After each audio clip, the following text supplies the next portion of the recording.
Dr. Tyra, thank you for being on the podcast. I really do appreciate this. Of course. I'm excited. Thank you for having me. Oh, the honor is here. The pleasure is mine. So usually I tell people to run by their accolades and what they do, but you have such a long list of accolades. I want to challenge myself to read them. So tell me if I missed anything here, okay? Okay. You're a sex and relationship expert. You're also a public figure, tenured professor, author, speaker, coach, and you have a podcast titled Love Bites. And you've also been featured on Cosmopolitan Women's Health, and you've been on a TED Talk that I just saw. Yes. Yes. I love that TED Talk. It was fun. Yeah. How do you juggle all these responsibilities right now? That's such a lot on your plate. So making sure that I start off the day with a nice orgasm always helps. Of course. Yes. Yeah. Because people are always asking me, it seems like you're really busy. How are you always so, positive and optimistic? And I always tell them, no joke. I think it's because I prioritize my well-being and particularly my sexual well-being. And I think it radiates in other parts of my life. Mm-hmm. And, anyone that knows me in person will know, it's not a fake thing that I only put online. It's really you. Interacting with me and hanging out with me is the same thing, like going to dinner or being cozy at home. I'm still this person. So I would say good orgasms and time management. There you go. And I'm working on the time management piece because orgasms are fine with my fiance and everything. But another thing, congratulations on your wedding. You just got married. Thank you. Yeah, it was really fun. We made sure to limit our ceremony to 10 minutes because who wants to sit there and watch you do the ceremony part, right? We want to party. Exactly. So we made sure that we had a 10-minute ceremony. And then the rest of the night was just partying with important people in our lives. It was incredible. That's awesome. Is this your first marriage? This is my second. Your second? Oh, I didn't know that. Okay. Ooh, and I can talk more about it too if you're interested because I don't get to talk about that often because usually people just want to talk about work and, coaching, what kind of people do you coach and stuff like that, which is fine and it's fun to talk about. But if you're down to talk about your personal life, I'm down to talk about my personal life. Sure. My entire platform is built on my personal life. Ooh, okay. Tell me more. Are you married?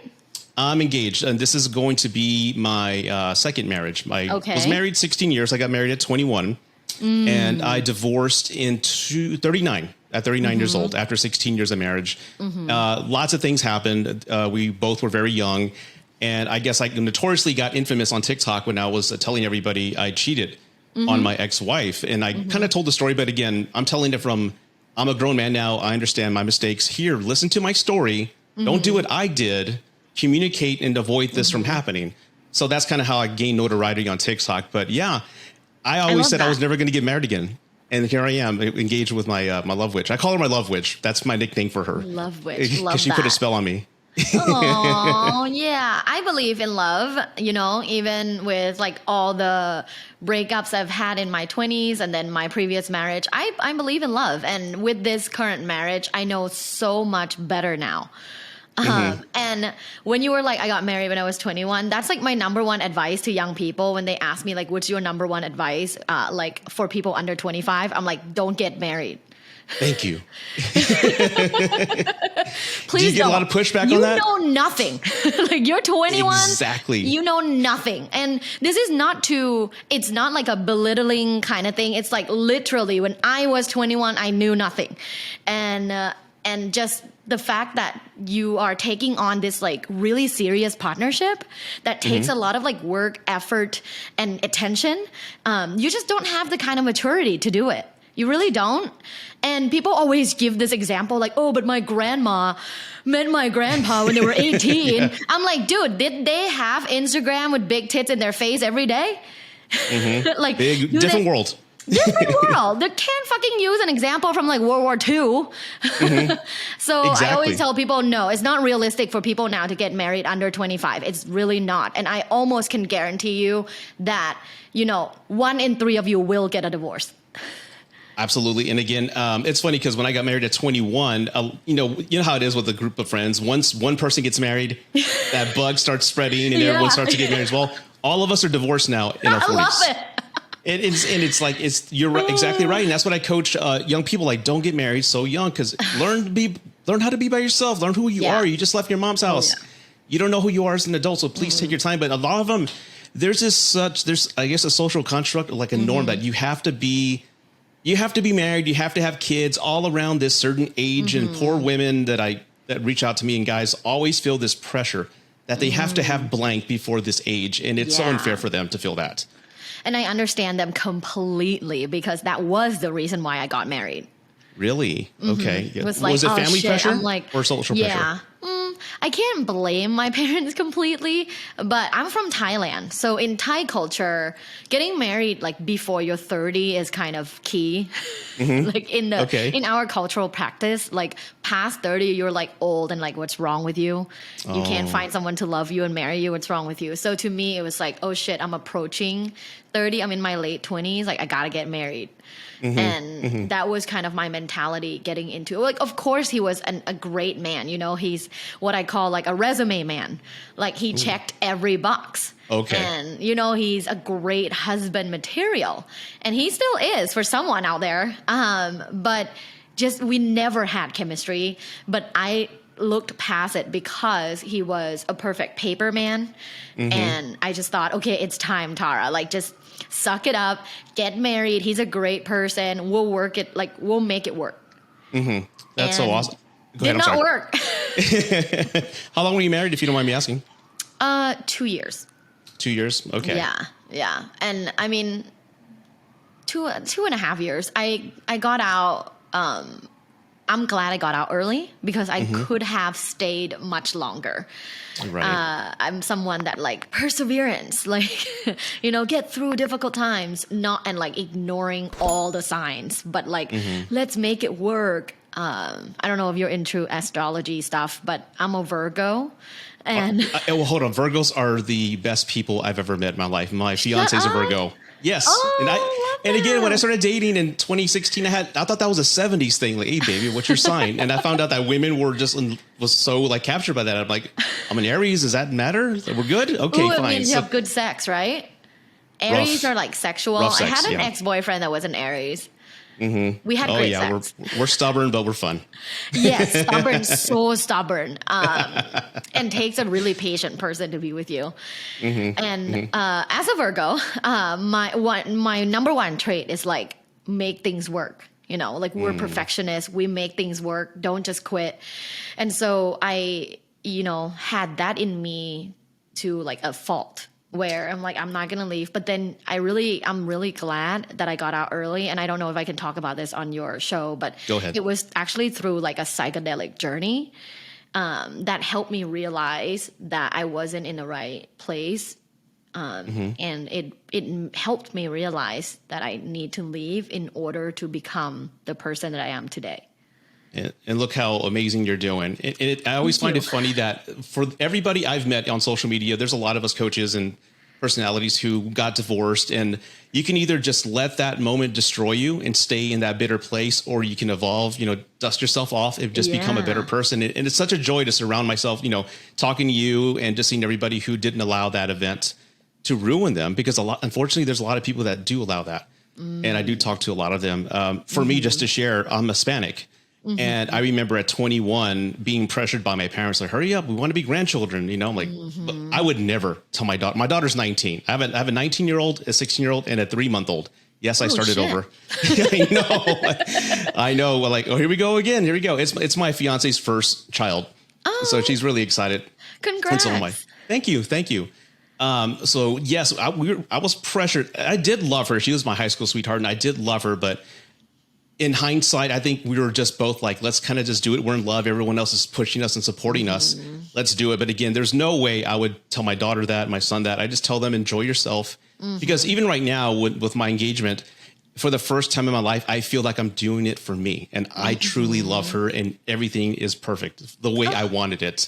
So it's good that it both worked out for both of us. Love that for you. Yeah, totally. I remember just even, you know, now with my current husband and I, like, we've been together quite a few years now. So at first when we started hanging out, like I almost knew immediately that this is so different from before.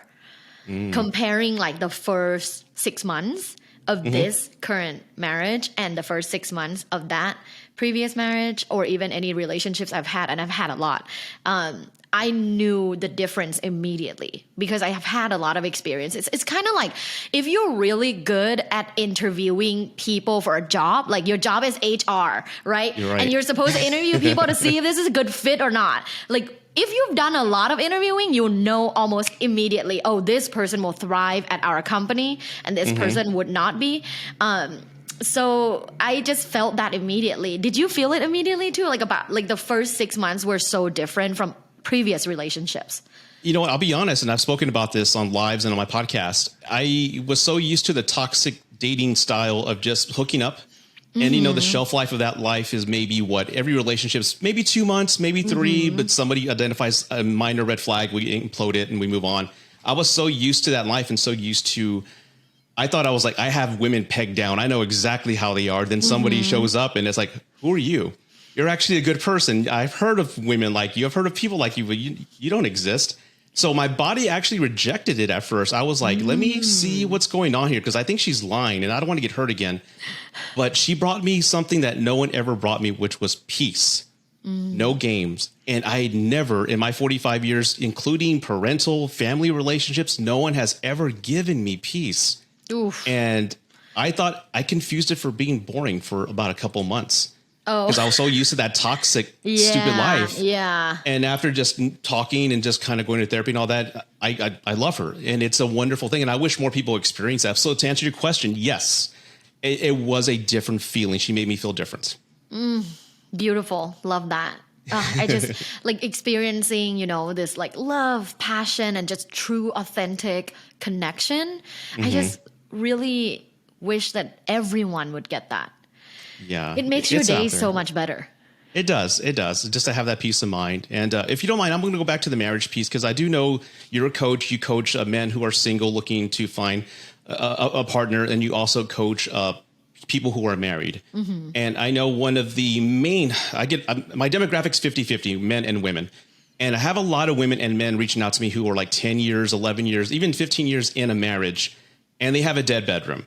And they have no idea how to solve that. And I guess with your conversations and your experience, what are some of the commonalities that get a relationship into that space and how can they fix it?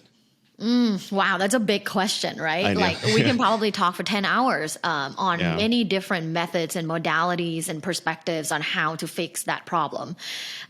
First off, I want to normalize that problem. That is the most common problem in long-term relationships. So if you're experiencing it, you're not in a shitty relationship, you're normal, like everyone else. Gotcha. Yeah. So if you're listening, you're like, shit, like, is my relationship like terrible? Like, is everyone else having an amazing time and I'm just the person in, you know, the garbage can? Like, no, that's the problem that long-term relationships, like almost all long-term relationships have. So, two ways to think about it. The first way is actually what I had learned from Michaela Boehm, who is a famous sex coach, and she's on like Goop. She's Will Smith's sex coach. She talks a lot about how in long-term relationships, like in marriages, you know, there's so much togetherness that there's not enough mystery. Esther Perel talked about this as well. And people just get on top of each other and they spend all the time together and they are in the same space. And then they start, you know, picking their noses, farting and shitting in front of each other. And there's no more room to be like, ooh, who's this? Like, ooh, like like the desire of like true desire, strong desire to like want to fuck this person. You lose it when you're in a long-term relationship because there's no more mystery. So what she talks about, and this is like what I will do moving forward in my marriage. Like I will not let us hit the 5-year hump and 10-year hump without taking the initiative to not have that, is to make sure there's enough space. There will not be passion in long-term relationship without enough space. Now, that kind of space looks different for everybody because when people that are listening that have kids and, you know, maybe they even work together, like have a business that work together, they're like, where do I find space? I see them all the time. We work together. We have a business. When we come home, we have our kids. Like, where can I find space? Space can look so different for everybody.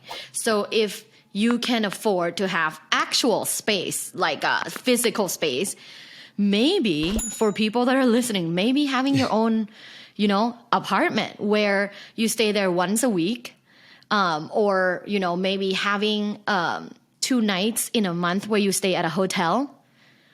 Be by yourself, go out with your girlfriends or or friends, whatever. Go out with your friends, be by yourself, and like be you. Not you that's a partner, not you that's a mom or dad, just you. And gain that self-respect and like, you know, the ability to like see yourself as a person with unattached to other things. If you can do that. But if you can't, there's also minor spaces that we talk about as well. I had her on my podcast, so we were talking about different ways to have space. One is to insert like, let's say 10 minutes every morning in your morning routine where you're alone. Maybe you're on your balcony and you're journaling for 10 minutes. Maybe you're meditating for 5 minutes. Maybe you're in your bathroom and you're taking a shower and you will take, you know, 5-minute breathing in front of a mirror. But whatever that is, you need space for yourself. What I like to do is I like girls' night. And that's my space. And that's where I get dressed up, go out with friends, and, you know, like feel good about me as a woman, right? Like not attached to my husband, not attached to having kids or, you know, being this, just being me. And that has helped a lot, I feel, in terms of like rejuvenated sense of self, where I come home and I feel sexy and I want to fuck him because now I'm like, I'm Dr. Tara. Don't you want to fuck me? I feel so good about myself.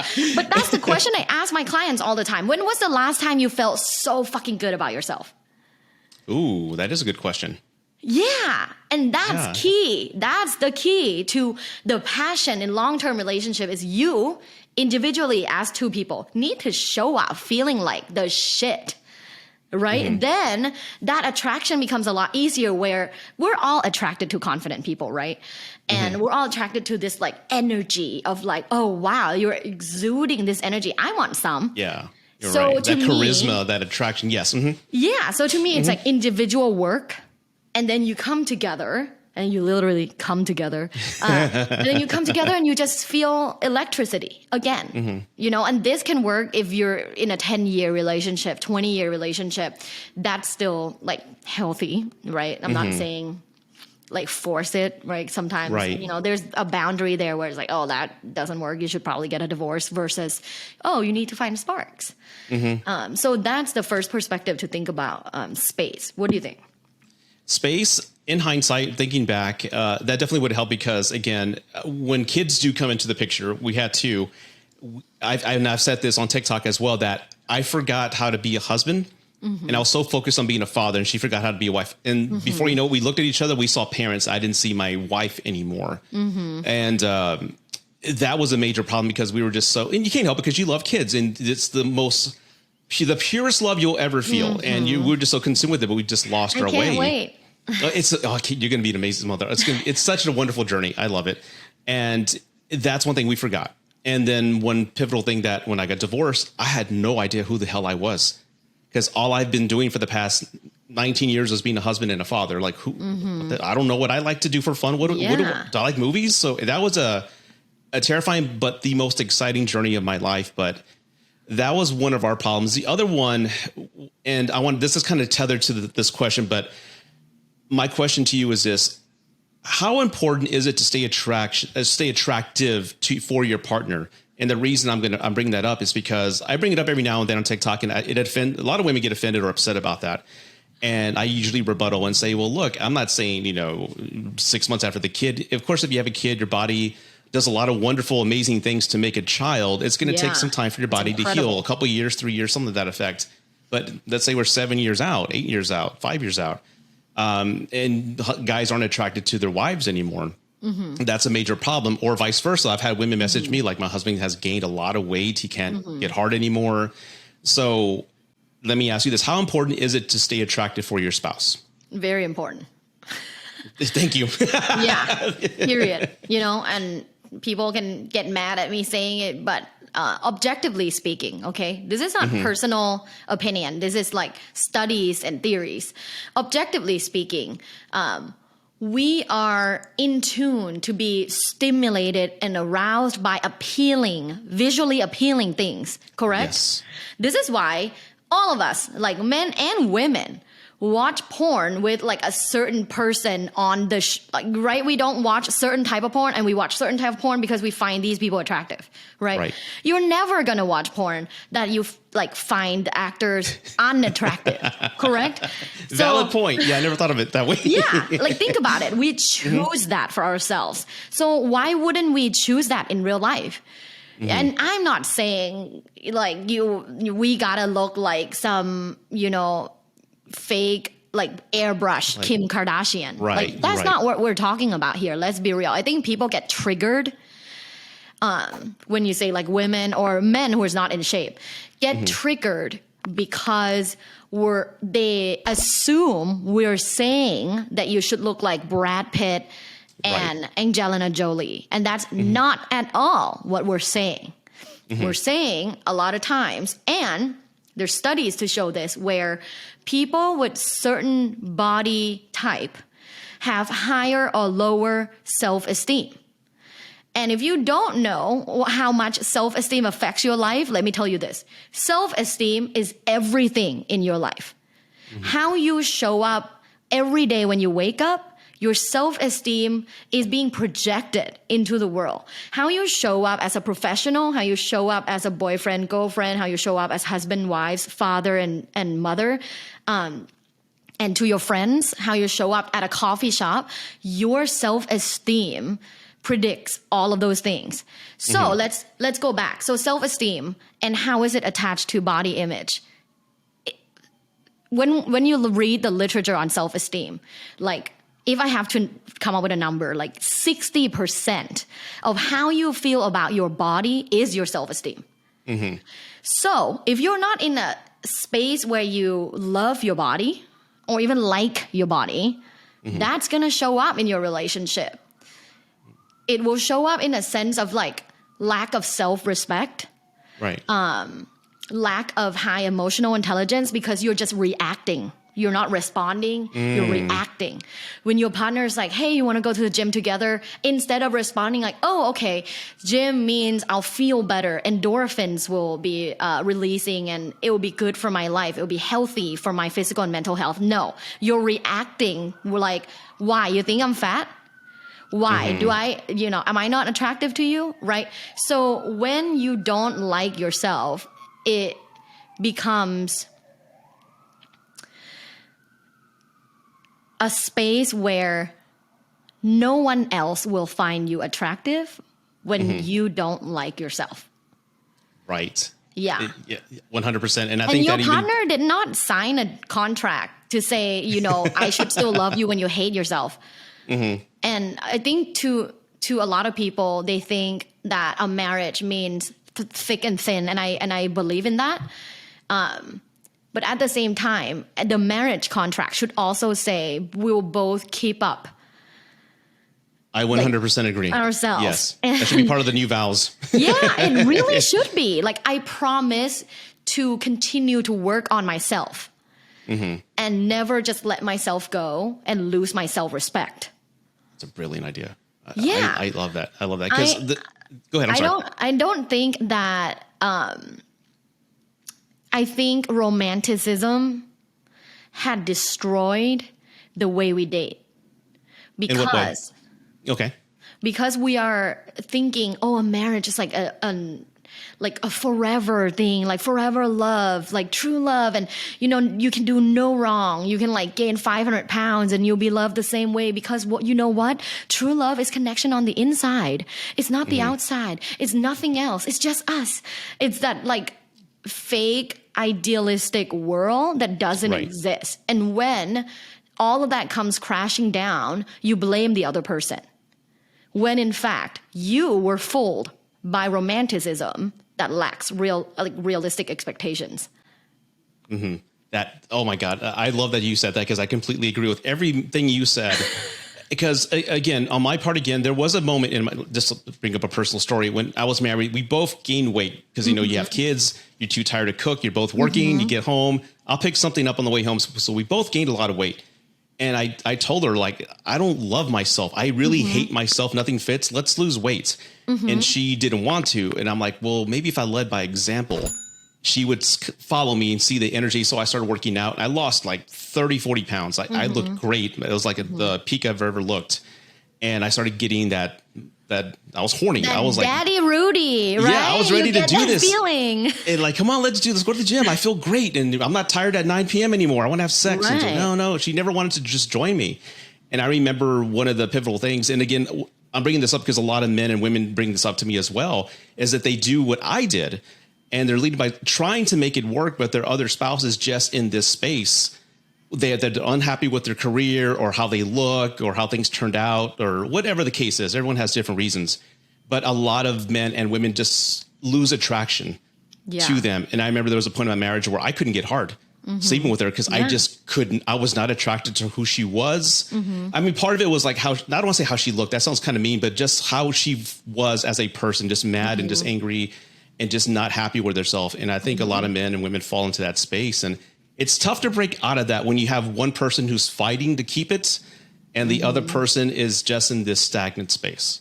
I have many clients that don't find their partner attractive, and they tell me in our private sessions, and at that point they're like, "What do I do?" It's like they're walking on eggshells. Because if they suggest anything, the other person kind of like flips out and thinks, right, you're judging them based on just the external and not the internal. When in fact, external and internal are very intertwined. Don't fool yourself thinking that only the internal matters, right? External and internal are intertwined. The way you live your life and the choices that you make on a daily basis, like let's say really healthy and, delicious meal, a steak, right? A steak with some vegetables, right? Which is, I'm not saying like you should eat a salad, not at all. I don't even eat a salad, but like a healthy meal, a steak and vegetable versus like a big, greasy, multiple layers of hamburgers that like, there's a difference between like the choices that you make. And I think that externally, sometimes people will look at you and make that natural connection without consciously thinking, right? Like you'll walk on the street and you'll see people, and what happens in real life is this just based on studies is we judge people in 7 seconds. Only 7 seconds. We can come up with kind of like a backstory of this person. Yeah. Maybe it's false. It's probably false, but it doesn't matter because perception is reality. And if they're looking at you in 7 seconds and come up with a story that is negative, would you like that? Nobody would. Yeah. What? Yeah. Who would like that? No one would say, yeah, I love that. I want people to fucking hate me. No, everyone wants to exist in a world where it's like a lot of interactions are positive, right? So take that into account and see what small things in life you can change in order to make that bigger change for yourself. I agree. Some women have told me that their husbands were jealous of their career, how their wives kind of just advanced and just found their space and their voice and are doing so well versus them still stuck at a call center or doing something else. And it's funny how I'm older and I've seen it firsthand, but it's funny how you never think jealousy could actually arise within a marriage. But those little variables that can come up, they can. It's amazing. Oh, yeah. That's so interesting. Career jealousy or envy is something that happens more than you think. Really? Okay. Yeah. I've had clients or friends that have told me like, I'm just so uncomfortable sharing that I got a bonus today with him or her because like they just got laid off or something like that, right? Like you feel that your advancement is attached to like whether or not your partner is advancing. And I think in a healthy, trusting relationship, there's a lot more like I'm cheering for you regardless of my circumstances versus comparison. Gotcha. Like, I don't compare myself to my partner. Like, let's say this month I get no deals and my partner, sells 10 paintings. I'd be stoked. I'd be so excited and celebratory for his situation without even thinking that I got no deals this month.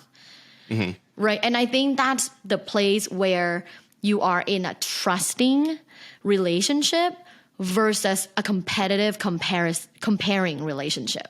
I agree. Yeah. I agree. Let me ask you this, because we're talking about the end result, like 15 years in, 10 years in, and they're in a sexless marriage.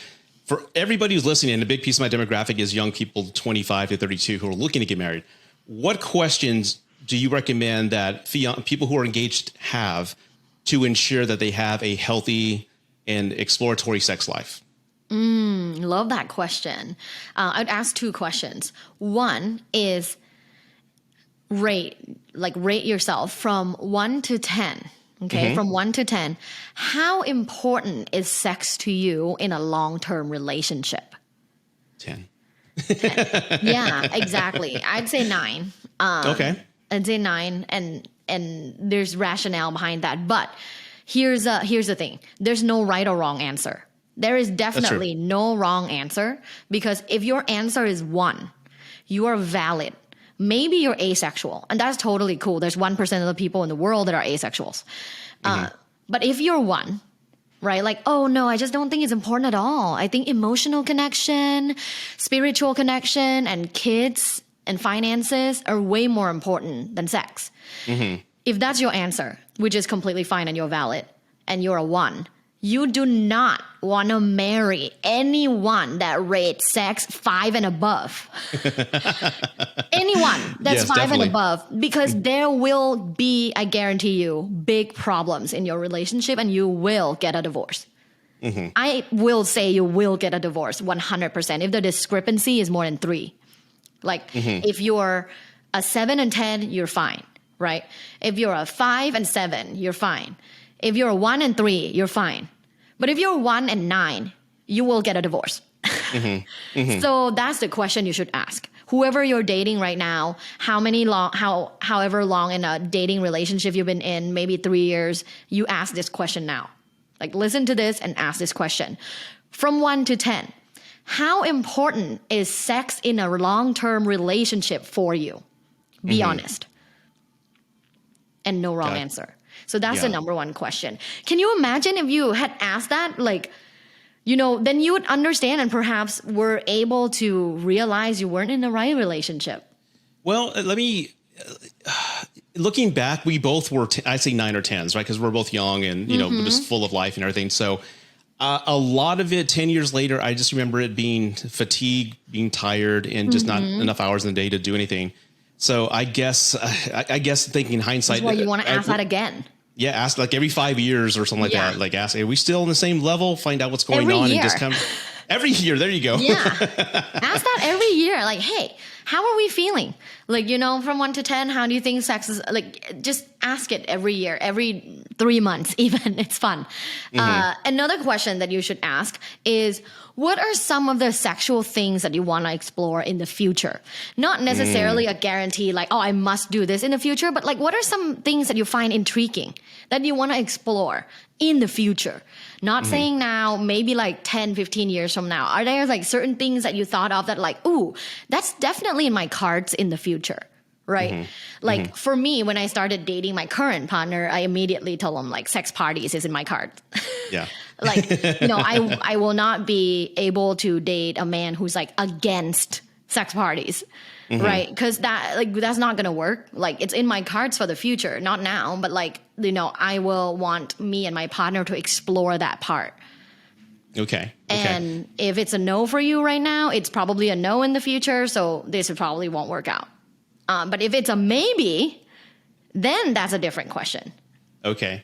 And I had the ladies from Clit Talk on my podcast maybe about 4 shows ago, and they told me sex parties, and then there's also play parties. And I totally forgot the difference. It was sex parties that you can just go, you can either you can participate, or you can just be, I think exhibitor. I'm sorry if I'm using the wrong word, but you can just go and just watch.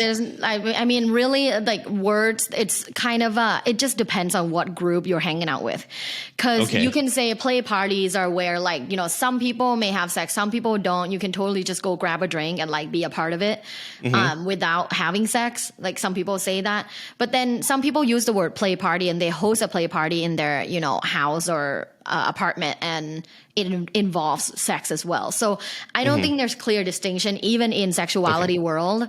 But there's parties where, for example, let me give a clear example. There are a couple sex clubs, right? A couple in LA, a couple in like Dallas, a couple in New York, big cities. There is definitely one sex club in a big city. One of the best ones are in New York. And when you become a member, they have events like 4 or 5 nights a week. So you can attend the event, grab a drink, talk to people, go home. Or you can attend the event, grab a drink, talk to people, connect with someone, start touching, and maybe if it's going somewhere, find a corner or a place where there's like a curtains shut and explore further. That's a possibility. There's also cuddle parties where it's like you'll be naked cuddling, but no penetration. That would be very hard for me to do that. I can't just cuddle and not do anything. You're like, my dick is hard, but I'm here for it. So like, I want to explore things like that. Like I love like just pure, you know, like hedonistic night. I hear you. Yeah. Where you're being like safe. And everything is consensual, and you talk about it in advance, and there's nothing that you do that cross the line of respect with your partner. So, you know, that's a question that you should ask, like what in the future? And I wish how can I say this? Because now, again, when I was single and started dating, I noticed there was more people that were open to a polyamorous relationship. I didn't even know what that word meant 3 years ago, but I'm like, oh, that's what it means. And more people are open to swinging. I know I have a friend. He and his wife are swingers. They have been for 11 years, and they are the healthiest, most happiest couple I've ever seen in my life. And it's good to see that these conversations and topics are not so taboo anymore, because there's a lot of people, I'm 45, you know, when we grew up, that was a no. Honey, you know, when I was married, there's no way I could have brought up, honey, let's kind of maybe consider an open marriage. I would have got killed or like beaten up or something like that, because there's just no way. You want to fuck my friend Brian? Yeah, you want to fuck him? You know, I just watch and jerk off over here. You know, we'll figure it out, you know. But that would be a no. I mean, absolutely not. So I'm glad there's a lot of young couples at least considering the idea. It's still a hard no for a lot of people. I can imagine, because you can say an idea like, yeah, let's try. But when you're there and there's a dude courting his woman, it's like, okay, it's game time. Am I up for this? And I'm pretty sure that moment has made or break a lot of relationships. Oh, 100%. And I talked to some sex therapists that are against group sex and, you know, that are like hardcore monogamy, like monogamous people. And I think that's fine. I think there's room in the world for everybody where, you know, some people are hardcore monogamous. Some people are monogamish, like me and my partner. Some people are open to like we'll, you know, do this once a week. We'll host swinging parties at our house, right? Like, there's some people like that. And I think there's room for everybody in the world, and there's no need for judgment for how other people want to live their lives. And I think don't yuck my yum is something that someone taught me a long time ago that I really like. It's like, I don't care if you do that. Like, good for you. You know, it's not something I want to do, but good for you. But like I'm much more interested in like monogamish and like planned parties and planned group sex experiences where there's like some conditions. Right. Of course, it rules and safety and feeling safe, and that's very important in that. And I mentioned this in the Clit Talk podcast that when they asked me if I was open to that, I'm like, I'd be scared, because I'm a very passionate guy. Like I remember I was married for 16 years, so I only knew one. Aries, very rough. But I got married very young at 21. My body count was 2. So I knew only one way to have sex, and that was to make love. And I remember when I started dating, I was like making love, but like kissing, and women were like really, I don't want to say falling in love with me, but they were like, oh my God, you know, this is like different. It's not just fucking. And I don't trust my emotions. Like, let's say if my girlfriend, fiance just told me, hey, let's do it. I don't trust myself. And I know that's maybe it takes some years to get there, but I don't trust myself to be engaged with a woman and not let these feelings come out and then me thinking about her the next day, like, oh my God, I can't. Then I'm consumed with her. You know what I'm saying? Yes, I don't trust myself in that space. And that. I totally admire anybody who can go in that space because that shows an incredible amount of discipline and mental strength. So I applaud anybody who can go in that space and not, because I can't, especially if she's beautiful, like my type and everything. Oh my God. And like, I'm playing with fire. Rudy, what day is today? Okay. We're recording today. It's Tuesday. March 7th. Yeah. March 7th, 2023. March 7th, 2033. I want you to call me. Okay. In 10 years. Okay. Okay. And tell me, if you guys are starting to be interested in exploring these other realms of relational structures and sexual structures, because there's a lot of evidence that shows that people early in their relationships are not that interested because they are not yet experiencing lack of passion, lack of novelty, right. And boredom. So I completely understand you when you're like, oh, I just can't see it. I can't see it happening. That's fine. And I don't think you will see that happening in 5 years. But after that, where there's a lot of empirical research that show that's where people hit that like, oh man, it's just like natural. Like your brain tells you this is the same thing you've seen.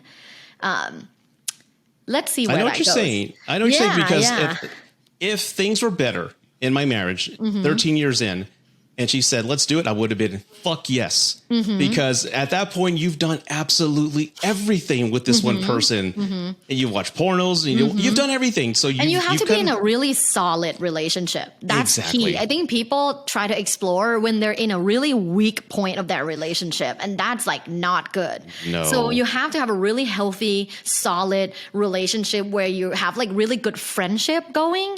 Like you're very compatible. You talk a lot. You talk about everything. There's a lot of openness, no judgment. That's a space where you can explore. Absolutely. Yeah. Absolutely. So 10 years from now, Rudy, we're going to talk. I will call you. I'll coach you guys into exploring. That's nice. One thing that I want to recommend to a lot of your listeners is if you're able to, get a sex coach. Have them navigate, like help them mediate this conversation and have them help you navigate boredom and uncertainty and all of those things.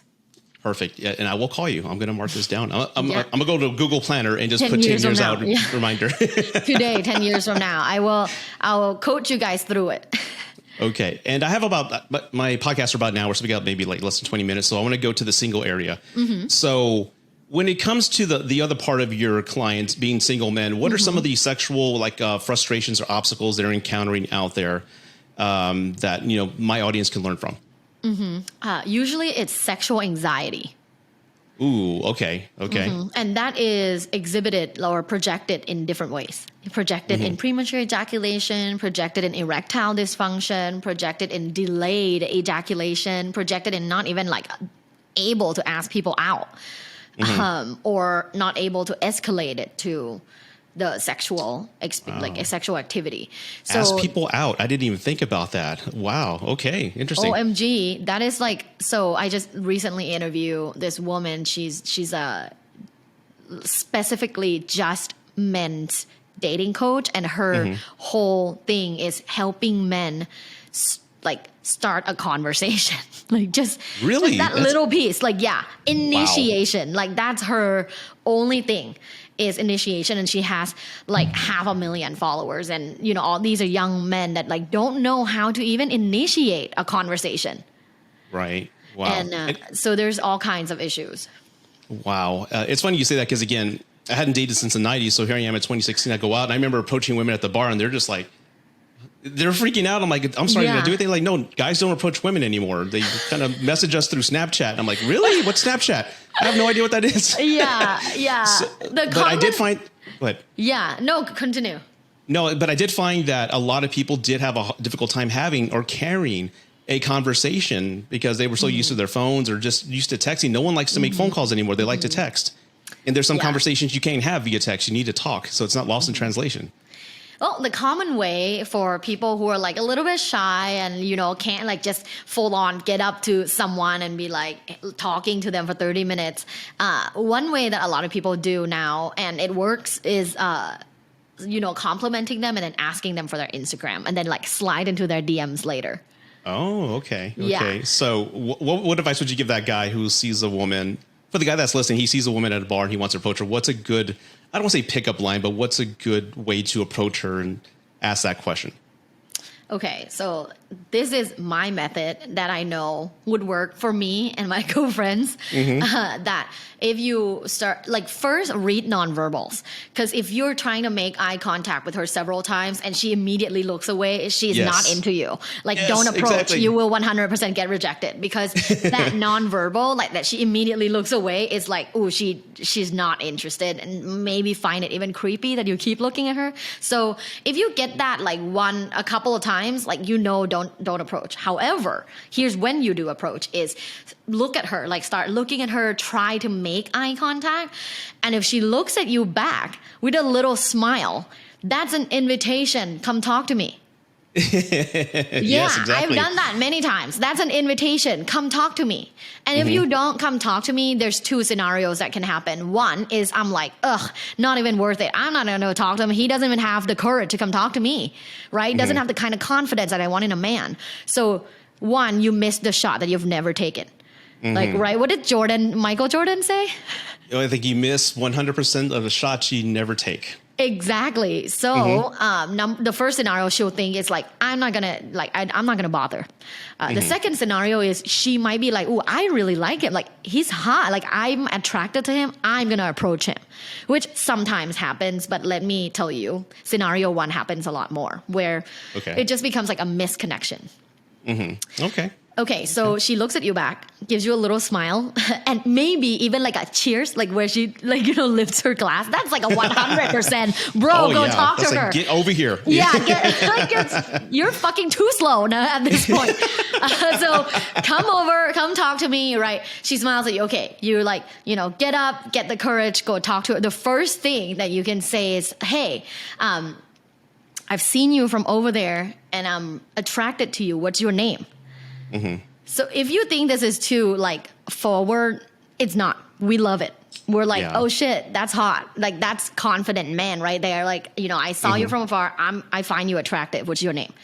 And then like, I'm Tara. What's your name? Like, I'm Rudy. Okay. Back and forth. Then two things that you can ask that's always great is, number one, what do you like to do for fun? Because it's like low stake. She can literally say anything that you can bounce off of that. Like, oh, like hang out with my friends. Like, oh, me too. Right? Or like hiking. Like, oh, me too. I'd love to take you on a hike sometime. So asking her that, you'll probably get to bounce off and like invite her to do something. And then another one that women are like, I can't generalize, say 100%. I would say like 85% of women like is, what's your sign?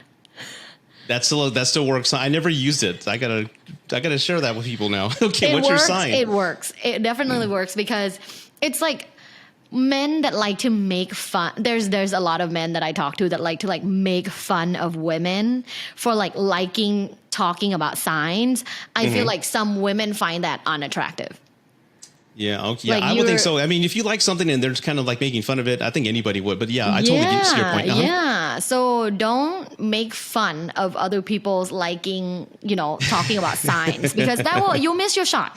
Like, this is real advice here. You'll miss your shot because she will feel like, oh, you're judging me.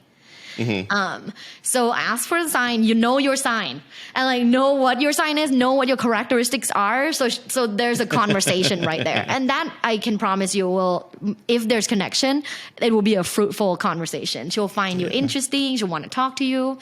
And then ask like, hey, if you don't mind, can I get your number? I'd love to take you out. Or, hey, if you don't mind, what's your Instagram? Can I get your Instagram? And then like slide into the DM later. Because nowadays, sometimes people don't like giving numbers. Yeah, and I get for safety reasons. There's a whole bunch of reasons why, but that makes sense. Like, DM. Yeah, guys, I hope you're taking notes, because that's gold. She's giving you gold. And if you break it down, it's like the simplest form. Just going up and just, hi, how you doing? I think you're incredibly attractive. My name's Rudy. It's just, But it's funny how that's hot. again, like even just that is hot enough. But again, Yes. do the groundwork, right? The previous, like the nonverbals. Yes. Right. There has to be that, because if there isn't that, you'll get rejected. and also you have to be comfortable in your own skin to do that, because if you come off like nervous, Yeah. the woman's gonna know that right away. Like, we can feel it. Yeah. yeah, they can feel your confidence and your anxiety. So. Speaking of which, you said anxiety kind of stemmed from performance as far as in the sexual side. Do you think that stems from maybe pornography? Because I believe it does. I mean, I think pornography has done a lot of great, but it's also done a lot of bad. Maybe for both men and women, but from a guy's perspective, yes, I do know that a lot of men are saying like, you know, I have to be 8 inches long and look like Henry Cavill and all these things. Like, no, you don't, dude. You don't have to be that way. But is that where you're finding that anxiety, performance anxiety stems from? Yeah. So Wow. I would say negative past experiences means a lot. Like if you've had sex with one person and that person was like, ugh, like that was so bad. Like you'll have that kind of scarred in you forever. You have to like work to overcome that. But then apart from negative past experiences, I would say porn is a pretty big contributor. But I don't want to just say porn as a blanket statement, because there's also like educational porn. There's also like ethical porn. There's also like watch porn for fun once a while with your partner to get it hot, right? There's different types of porn. I would say people who are excessively watching porn are the people who are seeing these symptoms, the sexual anxiety symptoms. Right. And also erectile dysfunction, as you mentioned. And it depends on the porn you watch, because I have a lot of women who say like, I got married, my husband, that's all he watches is porn. So he thinks making love to a woman is spitting on her and slapping her breasts. Exactly. And I'm like, oh my God, really? Like, oh my God, that's not real life, man. But it's funny how they think, oh, women love that. Obviously, look at my phone. So that's what I'm going to do my wife or my girlfriend. They love that because that girl in the video, she loves that because she's getting paid. Yeah. Way more than the guy. Exactly. So. I mean, honestly, watching porn, I hope that people are watching it consciously, meaning like knowing that that's acting. Yeah. My fear as a guy, again, back in my day, pornography, it was either in a magazine or the scrambled channels. It wasn't so readily available in our hands, right? So my fear is all these young men who are 14, 13, who are just getting consumed with this.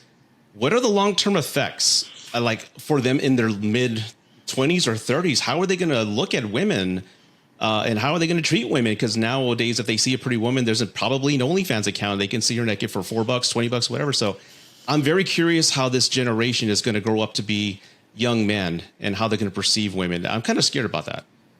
There's an article that was published last week. I'm not sure if it was Time or Wall Street Journal, but it was an investigative journalism piece that showed a big statistic of a lot of young men are lonely and anxious and are single. Yes. I think that there needs to be a shift into living healthy in real life experiences. And I'm seeing it now, like in LA, there are like turn your phone off days or like hikes where like technology is not allowed. That's good. That's good. Yeah. But I teach Gen Z, right? Like I'm a college professor. So my students right now, they're Gen Zs. They're like 18 to 23. And with this generation, there are a lot of good things. Like number one, they're really accepting of like everybody, right? So there's a lot more love than hate. There's a lot more acceptance than divide. So I love that. I love that because I just love love. Like I don't care who's who, as long as you're not a shitty person. I love you. I agree. I can't agree with people who like divide people. I don't understand that at all. But there's some things that Gen Z struggle with. That's for sure.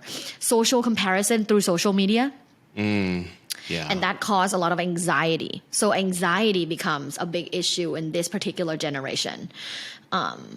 It's so much easier now to like have anxiety because of social media and because of these other things. Like if your partner consistently talks to girls on OnlyFans, and no shame for sex workers, right? Right.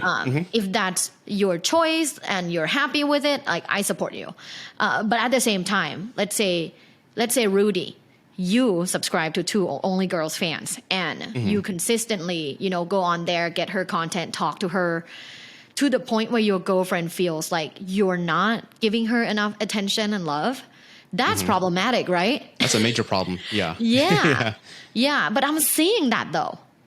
Wow. I'm seeing that that's kind of like being normalized. So to be honest with you, I don't know what the answer is, because let's think about it together, right? Like I support democratization of making money. Of course. So if OnlyFans creators can make money through these content, I support that idea, right? Like capitalism. But at the same time, I also can't recommend a lot of young men subscribing to consuming that kind of information all the time. Because are you developing real life friendships? Right. Are you developing real life romantic relationships? I don't know, but to me, it's like conflicting in my head, because I'm supporting this, but I'm also not supporting this. Right. So what do you think? It's complex. It's scary because I have a few friends who are like big time YouTubers and on Twitch cosplayers. They play games and things like that, and all beautiful. But I've known them for years, and they tell me all the time, yes, they have a devoted fan base, and mainly it's like 99% male, and they make a lot of money because they're subscribing and doing all these things. And a lot of them feel that they are in a relationship with her. And if she does anything like invite a male guest in her studio, a lot of them get possessive and angry at her and cancel subscriptions. So you're right. It's this fantasy world where they think, yeah, I see her every day. She responds to my comments and, I tip her. We have a relationship. And I'm a grown man. I can't perceive that, but I can see that as a young man growing up that way. And that's terrifying that he's devoting his attention and maybe feelings toward this person online versus his own wife and kids. That's, my mind's blown. My mind's blown as well. I can imagine. Yeah, but I know quite a few OnlyFans creators that will lie and not say they have boyfriends, because people will unsubscribe and because they want to be able to imagine being with you. Yeah, this is why I'm like posting all kinds of like wedding photos on my Instagram. I don't want that kind of relationship with my fans. Like, I want people to know I have a very healthy and thriving relationship, and you won't have that kind of a romantic sexual relationship with me. But I know many creators that do that like hide their relationship status because they don't want to lose money. Yeah, I understand it, but it's unfortunate that has to be the case. Yeah. I really don't know what the solution would be, though. It's a good conversation, right? Like when you talk to your Twitch friends, like what do you think, like how do they feel about that? It scares them in a way because they've always been nice in the chat, and then all of a sudden they get very defensive and just say words that they never thought they'd see in their stream. It's usually just a shock. And like, oh my God, you think you know somebody again, but who really knows anybody either in person, but mainly on social media? When you build a relationship with a handle, it's kind of weird, but they're mainly scared and they don't know what to do sometimes. Most of the times they feel like they're painted in a corner when it comes to having content. Like, okay, if I bring up men or bring men near or defend men or whatever the case is, they get defensive. So a lot of them only stay with a certain type of niche or topic. Yeah, it's a complex issue. Yeah. Well, Dr. Tyra, this has been an amazing conversation. I'm so thankful that you've been on the podcast. Before we sign off, can you tell everybody where to find you at? Yes, my website is lovebites.co. That's LUVBITES.co, and all of my information's on there. I'd love to see you on my Instagram and TikTok. Thank you so much, Rudy. This has been an amazing experience. You're a great host. Thank you so much, and I appreciate this. Thank you. Have a wonderful day, okay? You too. Bye-bye. Bye.